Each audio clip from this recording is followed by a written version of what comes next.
Kur unë kam 4 kolegë të tjerë në turn, unë krijoj një si lloj familiariteti, merrem vesh me sy, edhe mundet që të influencoj më shumë, të ndikoj më shumë te klienti.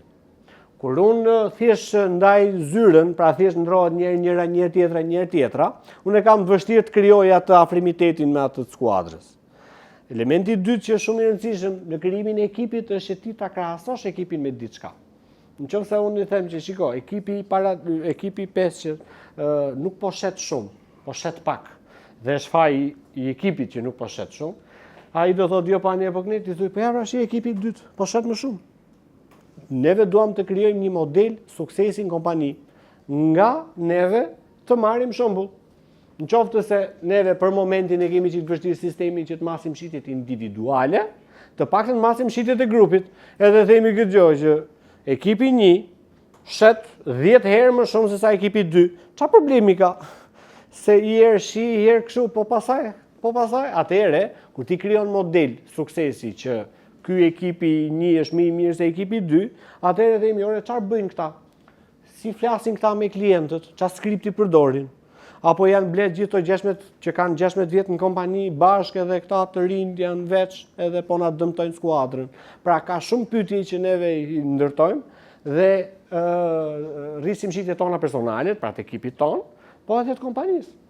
Sepse në çdo ekip ka gjithmonë luhatje.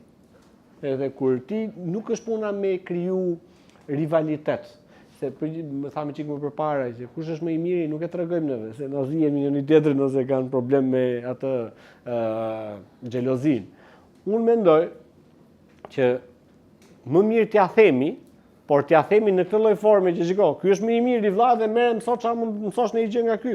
Sepse kur ekipi 1 performon shumë mirë dhe i jep mend ekipit 2, ekipi 1 rrit njohuritë e veta.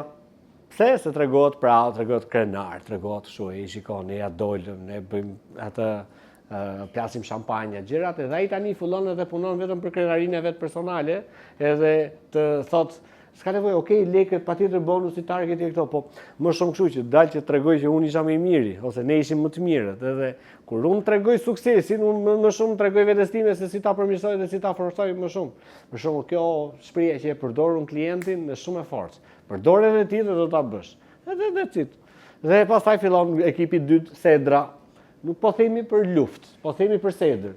Po jo nga halli i Rrogës ose i Targetit, po ka hallin e Sedrës, sepse prapë dytët ne lam na, po kaq marrum ne. Më të vdekën. Çfarë bën kështu atëherë? Fillon edhe ndron loja.